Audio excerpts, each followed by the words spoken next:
ஸ்தோத்திரம். போன மாதம் நாங்கள் கரூர்லேருந்து வந்திருந்தோம். எங்கள் பையனுக்கு 5 வருஷமாக படிச்சுக்கிட்டு இருந்தான், வேலை கிடைக்கல. நானும் கர்த்தர்கிட்ட ரொம்ப ப்ரேயர் பண்ணிக்கிட்டே இருந்தேன். ஐயாக்கிட்ட போன மாதம் வந்து சொல்லிவிட்டு ப்ரேயர் பண்ணிட்டு போனேன்.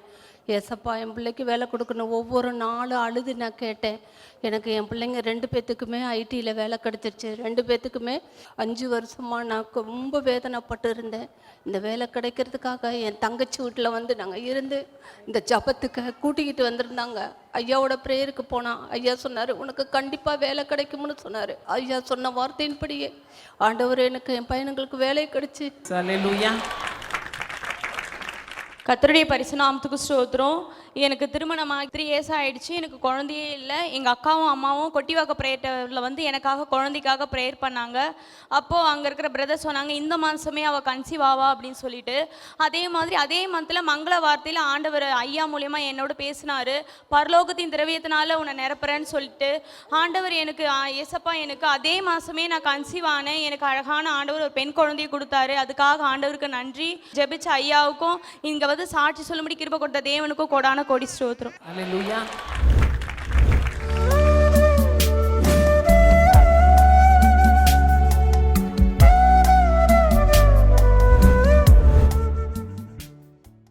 கிறிஸ்துவுக்குள் மிகவும் பிரியமான எனதருமை சகோதர சகோதரிகளே, நம்மை சிருஷ்டித்தவரும் நம்மை உண்டாக்கினவரும் நம்மை ஒருபோதும் மறந்து போகாதவருமாகிய இயேசு கிறிஸ்துவின் முனையேற்ற நாமத்தினால உங்கள் எல்லாரையும் வாழ்த்தி ஆசீர்வதிக்கிறேன். அல்லேலூயா. எல்லாரும் சந்தோஷமாக இருக்கீங்களா?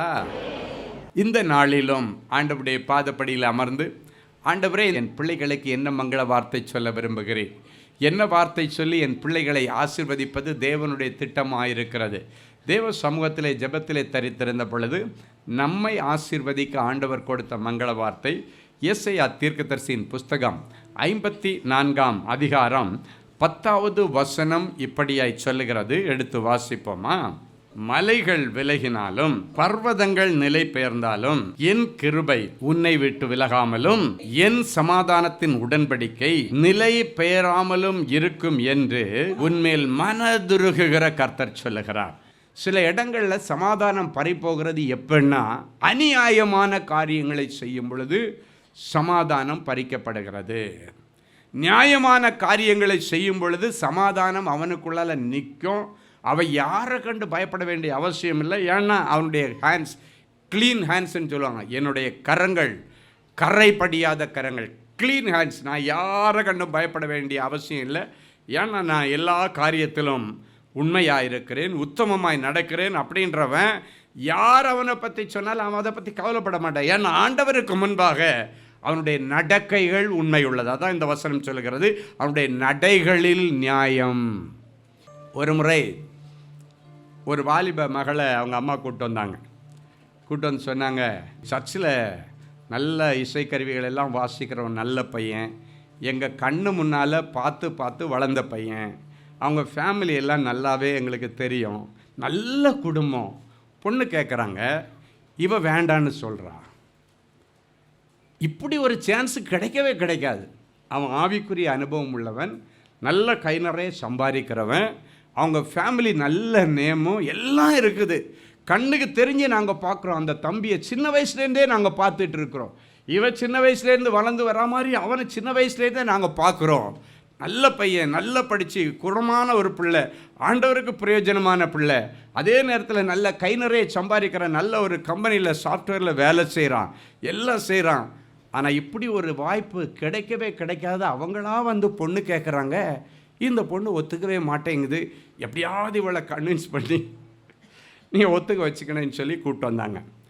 ஏன்னா அவங்க அம்மா சொல்கிறாங்க, அவள் ப்ரோக்ராம்னு ஒன்று பார்த்தா உங்கள் ப்ரோக்ராம் மட்டும்தான் பார்ப்பா, வேறு ப்ரோக்ராம் எதுவுமே அவள் பார்க்க மாட்டா. டெய்லி உங்கள் ப்ரோக்ராமாக கண்டிப்பாக காலையிலையோ சாயங்காலமும் ஒரு ப்ரோக்ராம் கண்டிப்பாக பார்த்துருவா. அதனால் நீங்களாக பேசினா தான் இதுக்கு ஒரு முடிவு வரும் அப்படின்னு கூப்பிட்டு வந்தாங்க. உட்கார வச்சுருக்காங்க. நான் கேட்டேன், மக்களே கண்ணுக்கு தெரிஞ்சு நல்ல பையன், உங்கள் அம்மா சொல்கிறத பார்த்தா எனக்கும் சமாதானமாக இருக்குது. இந்த காரியத்தில் அம்மா அப்பா என்ன சொன்னாலும் தேவத்திட்டம்னு ஒன்று இருக்குது. அவங்க சொல்லும்போது எனக்கு மனசுக்கு ரொம்ப ப்ளீஸிங்காக சமாதானமாக இருக்குது. நான் சொன்னேன், எனக்கு சமாதானமாக இருக்குது மகளே, அதை பண்ணிக்கலாமே, ஏன் நீ வேண்டான்னு சொல்கிற? அந்த பையனுக்கு எந்த தண்ணி அடிக்கிற பழக்கம் கிடையாது, எந்த பெண்களோட தொடர்பு கிடையாது, தேவையில்லாத எந்த காரியத்திலையும் போய் சண்டை பிரச்சனைன்னு எதுலேயும் போய் சிக்கி கொள்ள மாட்டான், சிகரெட் அடிக்க மாட்டான். இதெல்லாம் உனக்கு எவ்வளோ பெரிய குவாலிட்டிஸ்ன்னு சொல்லும்போது அவள் சொல்கிறா, அதுதான் எனக்கு பிடிக்கலைன்றா. இப்படி ஒரு பொண்ணை நீங்கள் பார்த்துருப்பீங்களா? அப்படின்னா எந்த அளவுக்கு அந்த ஃப்ரெண்ட்ஸோட அந்த துற ஆலோசனைகள் அவளை பிடிச்சி. நான் கேட்டால் சொல்கிற அழுதுட்டு நான் அதுக்கப்புறம் கொஞ்ச நேரம் வாயை மூடிட்டு இவளை எப்படி ஹேண்டில் பண்ணுறதுன்னு எனக்கு தெரியலை. அப்படின்னு ஒன்று கொஞ்ச நேரம் அந்நிய பாஷையில் அப்படியே ஸ்தோத்திரம் பண்ணிகிட்டே இருந்தேன். கமந்து உட்காந்து அந்நிய பாஷையில் ஸ்தோத்திரம் பண்ணிகிட்டே இருந்தேன். டக்குன்னு கேட்டேன், உன் லைஃப்பை இன்னொருத்தவங்க கூட பங்கு போட முடியுமான்னு கேட்டேன்.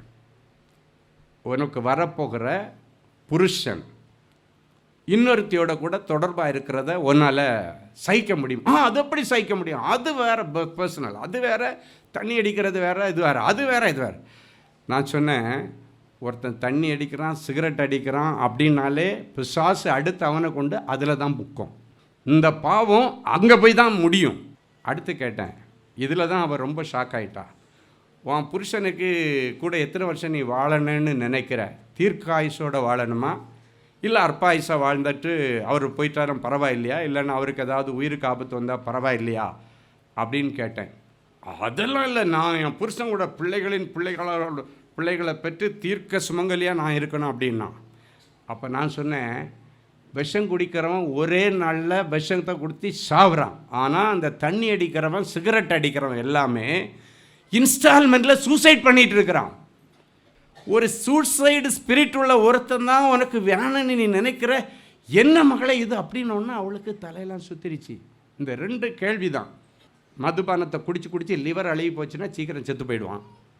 சிகரெட்டை பிடிச்சி உள்ளே போச்சுன்னா லங்ஸ் எல்லாம் பிளாக் ஆகிடும், சீக்கிரத்தில் அவனுக்கு வியாதி செத்து போயிடுவான். ஆரோக்கியமான புருஷனை ஆண்டவர் உனக்கு கொடுக்கணும்னு நினைக்கிறாரு. நீ என்னன்னா தன்னுடைய சரீரத்தை தானே காயப்படுத்தி தன்னுடைய சரீரத்தை தானே அழிச்சிட்டு இருக்கிற ஒரு பையனை தான் கல்யாணம் பண்ணுவேன்னு நீ எப்படி மகளை சொல்கிறீங்க அப்படின்னு கொஞ்ச நேரம் அப்படியே உட்காந்தா. இந்த வார்த்தை சொன்னது தான் உண்டு, அவளுக்குள்ள ஒரு மனமாற்றம் வந்தது. அவன் சூசைட் பண்ணுறான் அப்படின்னு சொன்ன உடனே கொஞ்சம் கொஞ்சமாக சூசைட் பண்ணுறான், அது விஷம் அப்படின்னு சொன்ன உடனே அப்படியே யோசிக்க ஆரம்பித்தா. அப்படியே கண்ணிலேருந்து மடமடன்னு வந்துச்சு. அப்புறமா தான் அவள் சொன்னா, எங்கள் அம்மாவை கொஞ்ச நேரம் வெளியே இருக்க சொல்லுங்கண்ணா. சரின்னு அவங்கள வெளியே இருக்க சொன்னேன். என்ன மகளேன்னு கேட்டேன். இல்லை அங்கிள், நான் எதுக்காக சொன்னேன்னா, இந்த பட்டணத்துக்கு நான் மது போதைக்கு அடிமை ஆகிட்டேன். ஒருவேளை மது பழக்கம் இல்லாத ஒருத்தனை நான் கல்யாணம் பண்ணேன்னா என்னால் இப்போ அது இல்லாமல் இருக்க முடியலை. அந்த மாதிரி பழக்கம் உள்ள ஒருத்தர் இருந்தான்னா நானும் கம்ஃபர்டபுளாக அந்த தப்பை செய்யலான்னு சொல்லி அதுக்காக தான் நான் இதை வேண்டான்னு சொல்லி அவாய்ட் பண்ணேன் அப்படின்னு என்னுடைய இருதயம் உடைஞ்சு போச்சு. நான் சொன்னேன், மகளே, உன் சரீரம் ஆண்டவர் தங்குகிற ஆலயம். நீ மதுபானத்தை குடிச்சு உன் சரீரத்தை நீயே தற்கொலை பண்ணிகிட்டு இருக்கிற.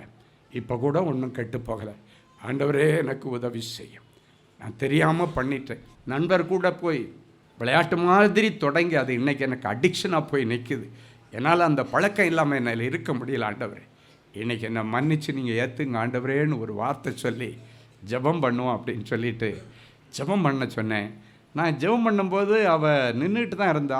திடீர்னு அவளுக்குள்ளால் அந்த உணர்வு அப்படியே முழந்தாள் படியிட்டு அழுது ஆண்டவரே என்னை மன்னி, நீர் தங்குகிற ஆலயத்தை நான் தீட்டுப்படுத்திட்டேன், நான் மன்னிங்க ஆண்டவரே, உம்முடைய பிள்ளைன்னு சொல்லவே எனக்கு வெக்கமாக இருக்கு. நான் ப்ரே பண்ணிகிட்டு இருக்கிறேன். அவளுடைய சத்தம் என்னை விட அதிகமாக அவளுடைய குற்ற மனசாட்சி குத்தப்பட்டு அழுது மனம் திரும்பி இன்றிலிருந்து நான் உங்கள் பிள்ளையாக மாற விரும்புகிறேன் ஆண்டவரே சொல்லி ஜெபம் பண்ணேன்.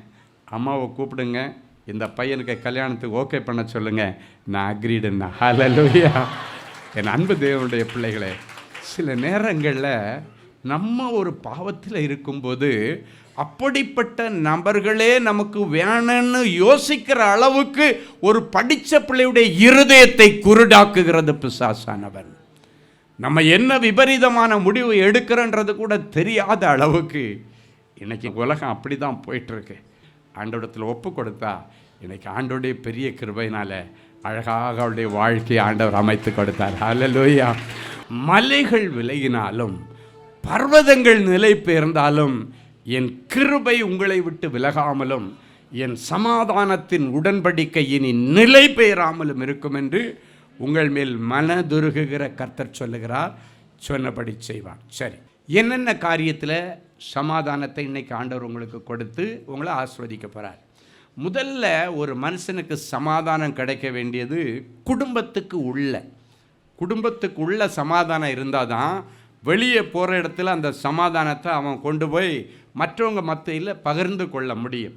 ஸோ இன்றைக்கி ஆண்டவர் சொல்கிறார், குடும்ப சண்டைகள் மத்தியில் இன்றைக்கி ஒரு சமாதானம். லூக்கா எழுதின சுவிசேஷம் 10ஆம் அதிகாரம் 5, 6 ஆகிய வசனங்கள் இப்படியாய் சொல்லுகிறது. எடுத்து வாசிப்போமா?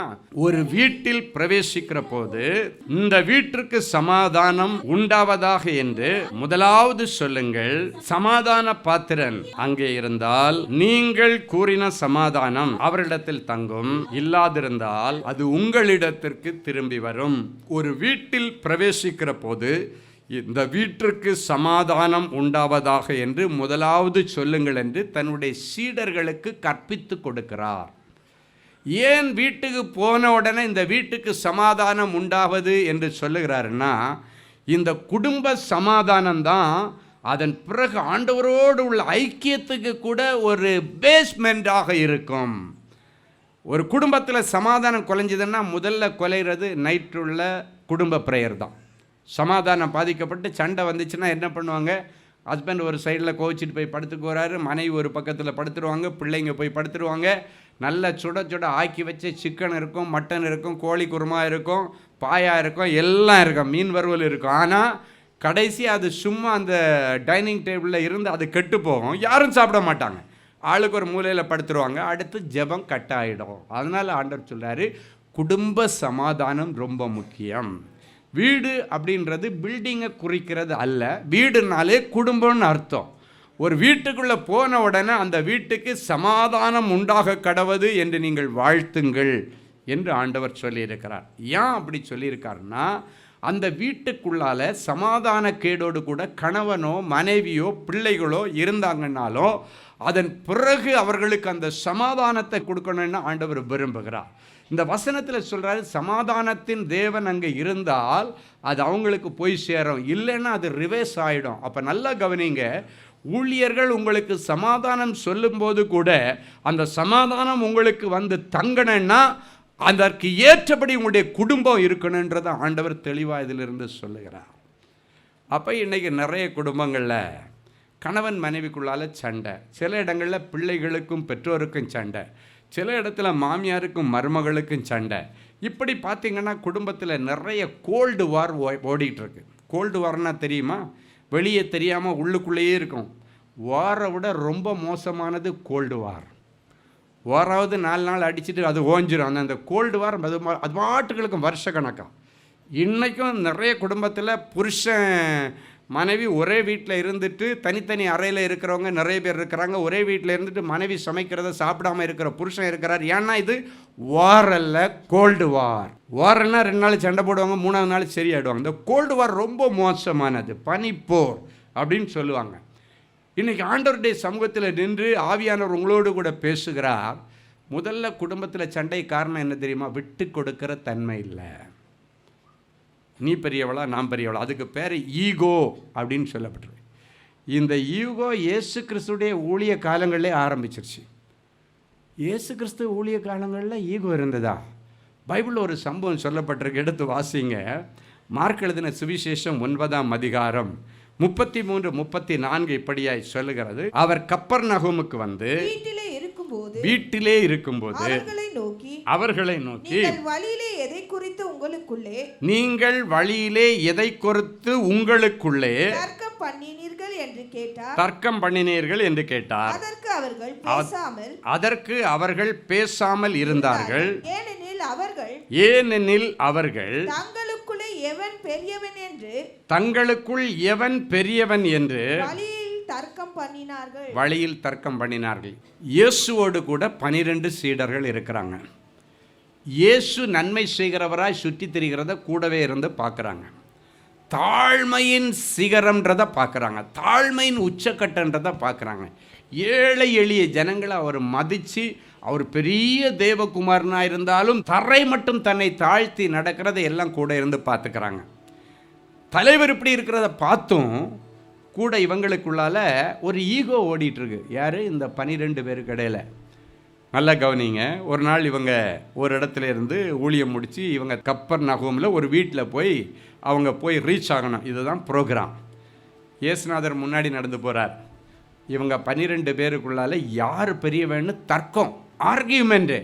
ஆண்டவர் அந்த இடத்துல எதுவுமே பேசலை, அமைதியாக விட்டுட்டார். என்ன பேசணும் பேசிட்டு வாங்க, அப்புறம் பார்த்துக்கலான்னு சொல்லிட்டு இப்போ இவங்களுக்குள்ளால இயேசுநாதர் முன்ன நடந்து போகும்போது இயேசுநாதருடைய காதுகள் கேட்க ஒருத்தருக்கு ஒருத்தர் ஆர்கியூமெண்ட் பண்ணிகிட்டே இருக்காங்க. வாக்குவாதம், தர்க்கம் பண்ணி கொண்டிருந்தார்கள். வழியிலே அவர்கள் தர்க்கம் பண்ணி கொண்டிருந்தார்கள் என்று வேதத்தில் எழுதப்பட்டிருக்கிறது. ஹல்லேலூயா. கடைசியாக ரீச் ஆக வேண்டிய வீட்டில் போய் ரீச் ஆகிட்டாங்க. கப்பர்நகூமில் போய் உட்காந்துட்டாங்க. வீட்டில் போன உடனே கூட ஆண்டவர் கேட்கல. இதெல்லாம் உங்களுக்கு பாடம். நினச்ச இடத்துல ரோட்டில் வச்சு ஒய்ஃபை திட்டுறது, புருஷனை திட்டுறது, பிள்ளைகளை ரோட்டில் வச்சு திட்டுறது, பிள்ளைகளுடைய ஃப்ரெண்ட்ஸ் முன்னாடி வச்சு திட்டுறது, அவங்கள கேவலப்படுத்துறது, இதெல்லாம் நீங்கள் இன்னைக்கோட ஏற கட்டிடணும். நிறைய பிள்ளைகளுக்கு அது பெரிய மன வருத்தம். என் ஹஸ்பண்ட் எப்படி அவங்க முன்னால் வச்சு என்ன கேட்கலாம், அவங்க அக்கா முன்னாடி வச்சு எப்படி கேட்கலாம், இந்த பப்ளிக் முன்னாடி வச்சு என்ன எப்படி அடிக்கலாம் என்றெல்லாம் சொல்லி பாருங்கள். இதெல்லாம் ஆண்டவருக்கு பிரியமில்லாத குணாதிசயங்கள். சில இடங்களில் பார்த்தீங்கன்னா பிள்ளைகளை பப்ளிக்கில் வச்சு பேரண்ட்ஸை திட்டுறதை அடிக்கிறத நம்ம பார்க்குறோம். இதெல்லாம் இருக்கக்கூடாது. ஆண்டவர் எவ்வளோ நிதானமாக சூப்பராக ஹேண்டில் பண்ணார் பாரு. அங்கே அமைதியாக விட்டுட்டார். ஏன்னா அங்கே ஆண்டவர் பேசுனா அங்கே திருப்பி ஏதாவது இவங்களுக்குள்ளால பிரச்சனை வந்துடும். அமைதியாக விட்டுட்டார். நேராக வீட்டுக்கு வந்து பைபிளில் சொல்லப்பட்டிருக்கிறது, கப்பர்நகூமுக்கு வந்து வீட்டிலே இருக்கும்போது வந்து அமைதியாக எல்லாரையும் உட்கார வச்சுட்டார். உட்கார வச்சுட்டு 12 பேரையும் அவர்களே அப்படியே உட்கார வச்சுட்டு அதுக்கப்புறமா தான் பொறுமையாக கேட்குறார். இதுதான் அந்த பொறுமை தான் நம்ம கற்றுக்கணும். பாருங்கள், இப்போ ஒரு வீட்டுக்குள்ளே ஆகிட்டோம், நம்ம மட்டும் ஆகிட்டோம். 12 பேர் அவருடைய சீடர்களும் இயேசு மட்டும்தான். பப்ளிக் யாருமே அங்கே கிடையாது. பப்ளிக்கில் சண்டை போட்டால் இவங்களுக்குள்ள சண்டை போட்டால் 10 பேர் நின்று வேடிக்கை பார்ப்பான். இயேசுநாதர் கூட இருக்கிறவங்களே இப்படி பண்ணுறாங்கன்னு கண்டிப்பாக வேடிக்கை பார்ப்பான் இவங்களுக்குள்ளால. அதனால தான் ஆண்டவர் அதை நல்ல வைஸாக ஹேண்டில் பண்ணார். இன்னைக்கு பிறகு அந்த வைஸ் ஹேண்ட்லிங் அப்படின்னா ஞானமான ஹேண்ட்லிங்ஸ் அபிஷேகத்தை கர்த்தர் இன்றைக்கு முதலாவது உங்கள் மேலே வைக்கிறார். ஹல்லேலூயா. அப்படியே வீட்டுக்கு கூட்டு போயிட்டு அவங்கள உட்கார வச்சுட்டு, நின்ன உடனே இல்லை, போன உடனே இல்லை, உட்கார வச்சுட்டு பொறுமையாக கேட்குறாரு. ஆமாம், வர்ற வழியில் என்ன நீங்கள் எல்லாம் தர்க்கம் பண்ணிட்டு இருந்தீங்க, என்ன பிரச்சனை உங்களுக்கு அப்படின்னு கேட்குறார். அவர்கள் பேசலையா? ஆண்டவர்கிட்ட பேச முடியுமா? பேசவே முடியாது. ஒரு வார்த்தை பேசலாம். ஐயோ ஆண்டவர் காதில் விழுந்துட்டோம் அப்படின்னு சொல்லிட்டு சைலண்டாக இருக்காங்க. ஏன்னா பேசுனா கேட்டாச்சுன்னாச்சுன்னா அதுக்கு ஞானமான பதில் வந்துடுன்னு ஒரு பையலும் பேசலை. 12 பேரும் பேசலை. ஆனால் வழியில் என்ன பண்ணாங்கன்னு ஆண்டவரை சொல்கிறாரு. அவர்கள் தங்களுக்குள்ளே எவன் பெரியவன் என்று வழியில் தர்க்கம் பண்ணினார்கள். இந்த 12 பேரில் யார் பெரியவர், ஆண்டவருக்கு அடுத்தபடி யார், அதுக்கு கீழே யார், அதுக்கு கீழே யார், இவங்க மார்க் போட ஆரம்பிச்சிட்டாங்க. இன்றைக்கி நிறைய கிறிஸ்தவர்கள் ஊழியர்களுக்கு மார்க் போடுறாங்க, புருஷனுக்கு மார்க் போடுறாங்க, மனைவிக்கு மார்க் போடுறாங்க. என் அன்பு தேவனுடைய பிள்ளைகள், ஆண்டவர் இப்போ அவங்களுக்கு கிளியராக சொல்கிறார். யார் பெரியவன் தானே கேட்குறீங்க, யார் பெரியவன்றதை இப்போ நான் சொல்கிறேன். உங்களில் யார் பெரியவன், அவனுக்கு ஒரு பெரியவனாக இருக்க வேண்டியவனுக்கு, முதலாக இருக்க வேண்டியவனுக்கு தகுதி என்ன அப்படின்னு சொல்லிட்டு 35வது வசனத்தில் அழகாக சொல்லி கொடுக்குறாரு. அவர் உட்கார்ந்து 12 பேரையும் அழைத்து, எவனாகிலும் முதல்வனாய் இருக்க விரும்பினால் அவன் எல்லாருக்கும் கடையானவனும், அப்படின்னா கடைசியாக இருக்கிறவனும், எல்லாருக்கும் ஊழியக்காரனுமாய் இருக்க கடவன். அப்படின்னா என்ன தெரியுமா? பணிவிட எதிர்பார்க்காத பணிவிட செய்கிறவன் தான் பெரியவன் அப்படின்னு ஆண்டவர் சொல்கிறார். வேதத்தில் பார்த்தீங்கன்னா நம்ம ஆண்டவர் பணிவிடை பெற வரவில்லை, பணிவிடை புரிய வந்தாராம்.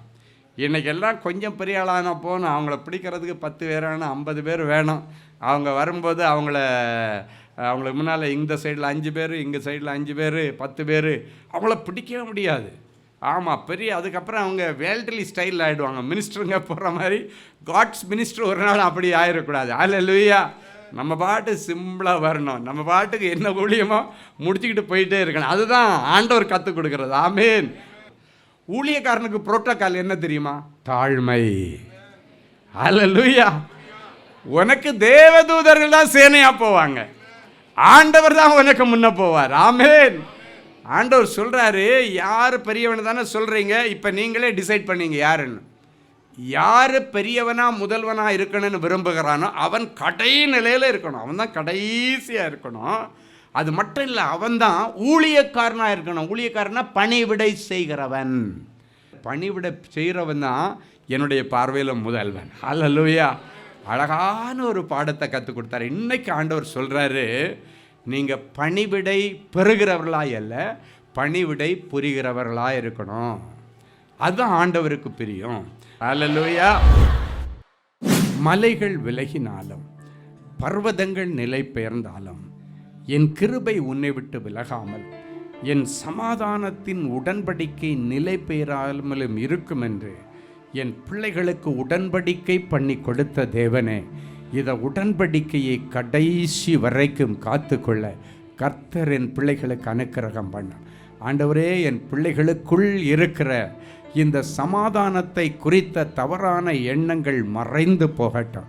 உலக பிரகாரமான காரியங்களுக்கு போய் சமாதானத்தை சம்பாதிக்கலாம், எடுத்துக்கொள்ளலாம் என்கிற அந்த அற்ப சமாதான அற்ப சந்தோஷங்களை இன்றைக்கு துச்சமாய் தூக்கி எறிய என் பிள்ளைகளுடைய இருதயத்திலே இப்பொழுது நீர் பேசினதற்காக உமக்கு நன்றி, உமக்கு நன்றி, உமக்கு நன்றி, உமக்கு நன்றி, உமக்கு நன்றி, உமக்கு நன்றி. சமாதானத்தின் தேவன் யெகோவா ஷாலோம் என் பிள்ளைகளுடைய இருதயமாகிய சிங்காசனத்திலே வந்து தங்குங்கப்பா. உடைய இருதயத்திலே ஆண்டவர் வந்து தங்க முடியாதபடிக்கு என் பிள்ளைகளிடத்தில் ஏதாவது தவறான பழக்க வழக்கங்களோ துர்க்குணங்களோ இருந்தால் தானியேலை போல ஒரு தீர்மானம் எடுக்க இந்த வேளையை ஆண்டவர் பயன்படுத்தி கொள்ள உதவி செய்ய. தானியேல் ஒரு நாள் தீர்மானம் பண்ணினான், ராஜாவின் மதுபானமோ திராட்சை ரசமோ தன்னை தீட்டுப்படுத்தல் ஆகாது என்று இருதயத்திலே தீர்மானம் பண்ணி அதிலே உறுதியாயிருந்தான். எனவே கர்த்தரவனை ராஜாவின் குலமண்டபத்தில் வைத்தீர். ராஜாக்கள் சமாதான கேடடையும் பொழுது கூட இவனால் ராஜாக்களுக்கு சமாதானம் கிடைக்க ஆண்டவர் உதவி செய்தீர். உமக்கு நன்றி. இப்போதும் ஆண்டவரே, என் பிள்ளைகளுடைய குடும்பத்திற்குள்ளே சமாதானத்தின் தேவன் இறங்கி உலாவுவீராக. இவர்கள் அலங்கத்திற்குள்ளே சமாதானமும் இவர்கள் அரண்மனைக்குள்ளே சுகமும் இனி தங்கி இருப்பதாக ஆசீர்வதிக்கிறேன். இப்பொழுது அந்த சமாதானத்தின் தேவனுடைய சமாதான வாழ்த்துதல் இவர்கள் வீட்டிலே நிரந்தரமாய் தங்கும்படி வீட்டில் உள்ள ஒவ்வொருவரையும் கர்த்தர் தகுதிப்படுத்த, ஒவ்வொருவரையும் பரிசுத்தப்படுத்த, ஒவ்வொருவர் மேலே ரட்சிப்பின் போர்வையை போர்த்துகிறேன். ஒவ்வொருவருடைய இருதயத்தில் இப்பொழுது குத்துண்டவர்களாக, ஆண்டவரே இனி நான் என்ன செய்ய வேண்டும் என்று ஆண்டவத்தில் கேட்கிற சத்தத்தை கேட்கிறேன். கணவன், மனைவி, பிள்ளைகள், பேர பிள்ளைகள், பெரியவர்கள், மூதாதையர்கள் எல்லாரும் இன்றைக்கு அந்த குடும்ப சமாதானத்தை காத்துக்கொள்ள விதத்தில் ஒவ்வொருவரும் தங்கள் தங்கள் பங்களிப்பை நேர்த்தியாய் கொடுக்க கர்த்தர் உதவி செய்யும். இன்றைக்கு பிறகு இவர்கள் வீடு ஒரு குட்டி பரலோகமாய் மாறட்டும் சாமி, குட்டி பரலோகமாய் மாறட்டும். ஒருவேளை வேலை இல்லை, அது என் பிள்ளைகளுக்கு ஒரு சமாதான கேடாயிருந்தால் இன்றைக்கு பூட்டப்படாத திறந்த வாசலை என் பிள்ளைகளுக்கு கொடுத்து, திறந்த வாசலை உனக்கு முன்பதாய் வைத்திருக்கிறேன், அதை இனி ஒருவனும் மூட முடியாது என்ற வார்த்தையை அனுப்பி என் பிள்ளைகளுக்கு நிரந்தரமான வேலையை தாரும். வெளிதேசத்துக்கு போவதற்கு பணம் கொடுத்து ஏமாந்து போய் அதை நிமித்தம் சமாதான கேடோடு நிற்கிற பிள்ளைகளுக்கு பணத்தையும் மீட்டுத்தாரும். அந்த தேசத்திற்கு போய் சேர வழியையும் திறந்து தருவீராக. ஆண்டவரே, அரசாங்க தேர்வுக்காய் காத்திருக்கிற பிள்ளைகள், அரசாங்க உத்தியோகத்திற்காய் காத்திருக்கிற பிள்ளைகள், எங்கெல்லாம் பணம் கொடுத்து ஏமாந்து பணம் இல்லாததுனால, பணம் திரும்பி கிடைக்கல, வேலையும் கிடைக்காததுனால பாதிக்கப்பட்ட சமாதானத்தை திரும்ப கொடுக்கும்படிக்கு பணத்தையும் திருப்பி வாங்கித்தாரும். இலவசமாய் அரசாங்க வேலையையும் தருவீரா. இவர்களுக்கு வேண்டியதெல்லாம் கொடுத்து அனுப்பும். சரீரத்தில் பலவீனத்தோடு இருப்பார்களே, ஆனால் உங்களுடைய பலவீனத்திலே உங்களுடைய பலன் பூரணமாய் விளங்கட்டும். எல்லா வியாதிகளையும் அப்புறப்படுத்தும். இந்த வியாதி ஒருவேளை பிள்ளைகளுடைய சமாதானத்தை கெடுத்திருந்தால் எனக்கு விருப்பமுடைய சுகமாக மகளேன்னு சொல்லி பிள்ளைகளை தொட்டு குணமாக்கி அனுப்பும். இயேசுவின் மூலம் பிதாவே, ஆமேன், ஆமேன். கிறிஸ்துவுக்குள் அன்பானவர்களே, ஆண்டவராகிய இயேசு கிறிஸ்துவின் இனிய நாமத்தில் அன்பின் வாழ்த்துக்கள்.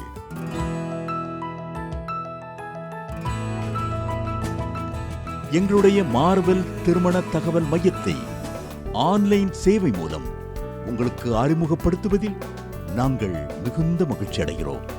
எங்களது மார்வெல் திருமண மையம் கிறிஸ்தவ குடும்பத்தில் திருமணத்திற்கு ஆயத்தமாயிருப்பவர்கள் தங்களுக்கு ஏற்ற வாழ்க்கை துணையை தேர்ந்தெடுக்க சிறந்த திருமண சேவை மையமாக இருக்கிறது.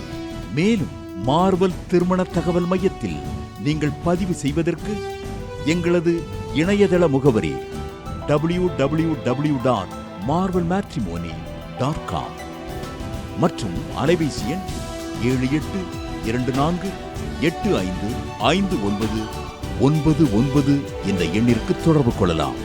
சென்னை, நாகர்கோவில் மற்றும் மும்பை நகரில் உள்ளவர்கள் பதிவு செய்ய விரும்பினால் கீழ்க்கண்ட விலாசங்களில் உள்ள எங்களது அலுவலகங்களோடு தொடர்பு கொள்ளலாம். Email info@marvelmatrimony.com. ஆண்டவர்தாமே உங்களை அளவில்லாமல் ஆசீர்வதிப்பாராக. ஜெனசிஸ் கிரியேஷன்ஸ் மீடியா அகாடமியில் 3 மாதங்களில் தொழிற்கல்வி சான்றிதழோடு video editing, videography, photography, drone piloting, studio recording, Photoshop, live streaming, live video mixing and live sound mixing ஆகிய தொழிற்கல்விகள் பயிற்றுவிக்கப்படுகிறது. புது தொழில் நுணுக்கங்களுடன் குறைவான கட்டணத்தில் நிறைவான தொழிற்கல்வி பெற்றுக்கொள்ள உங்கள் எதிர்கால கனவை நினைவாக்க எங்களது ஜெனசிஸ் கிரியேஷன்ஸை இன்றே தொடர்பு கொள்ளுங்கள். மேலும் விவரங்களுக்கு 7824850999 என்ற எண்ணை தொடர்பு கொள்ளுங்கள்.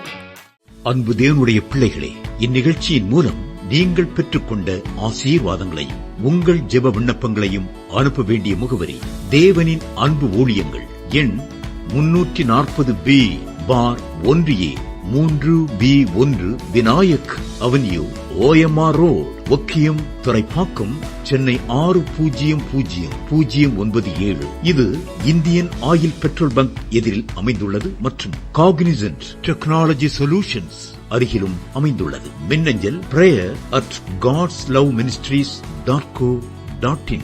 எங்களது இணையதளம் www.godsloveministries.co.in. மேலும் 24 மணி நேர ஜெப உதவிக்கு 044-24547-999 மற்றும் 9941950999 என்ற எண்களுக்கு தொடர்பு கொள்ளுங்கள். கர்த்தர் தாமே உங்களை ஆசீர்வதிப்பாராக.